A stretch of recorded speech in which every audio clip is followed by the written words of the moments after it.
In 1989, Nintendo released the Game Boy to the world, and it was a hit with everyone. Kids loved it, adults loved it. It was clear that everyone was playing it loud and portable power was here to stay.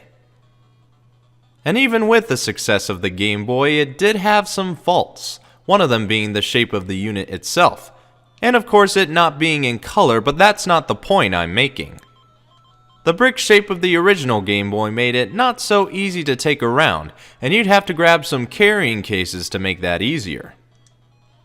But it wasn't long before Nintendo redesigned the Game Boy to make it able to fit in the pouch on your pants. It's the Game Boy Pocket.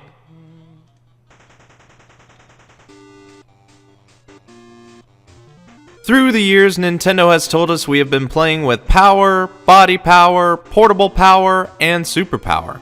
And the trend continues on as now we're playing with pocket power. Released on September 3rd, 1996, the Game Boy Pocket is a scaled down redesign of the original Game Boy, as you can see by the size difference.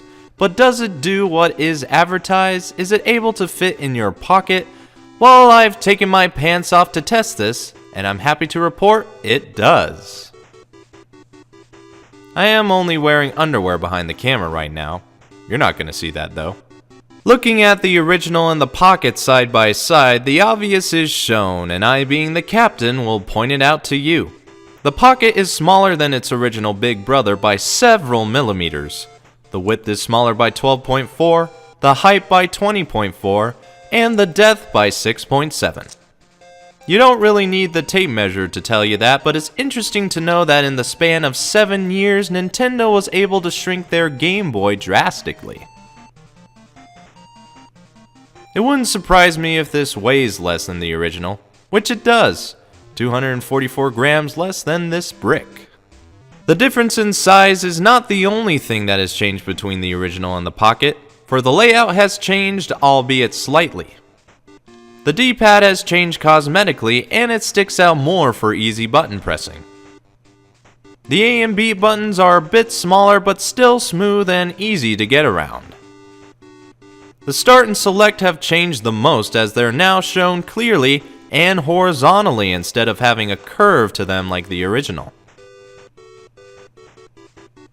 I assume the curve of those buttons wasn't hip anymore, so Nintendo went with simplicity. On the left we have the external connector and the volume adjuster that for whatever reason has it backwards from other systems in the Game Boy line, where you'll have to move it down to turn it up and move it up to turn it down. Just found that odd. On the bottom is the headphone jack and ever so small AC adapter jack. I still need to find that adapter. I reviewed the Game Boy Color before this, and it too has the same size AC adapter jack. It baffles my mind how that works. I know we were shrinking things down, but did the AC jack have to be this small? Above the Nintendo and Game Boy Pocket logos is the screen display. This screen is a big improvement over the original, although still lacking color or a backlit screen, both of which would come later. What it did do is going from a green pea soup dot matrix display, which could tend to blur, to a black and white display that had a sharper look to it for better visibility. Looks like Nintendo took a hint after the original Game Boy and the Virtual Boy, both having a reputation for eye strain, one more than the other. It's not the best for us just to see one color. Our eyes would just fall out of our sockets after looking up at the colorful world around us. On the back is of course the battery compartment. The Game Boy Pocket takes 2 AAA batteries, the only one out of the Game Boy line to do so, may I add, and can last up to 10 hours of gameplay at a time, although I've seen conflicting sources saying it could last longer. I think it would as well if you just turned it on and not do anything with it. If you want to waste a fresh batch of batteries that way, be my guest. For games, the Game Boy Pocket plays all original Game Boy games. As I've said already, this version was merely a redesign of the original so you can have an easier time taking it with you on the go, and it succeeds in doing so. For now, we can take Tetris, Pokemon, and Super Mario Land safely in our pants pockets. Yet we still can't play them in the dark. Eventually, though, we shall. Hopefully your phone is not in the way of fitting this in your front pocket. Those can take the back from now on.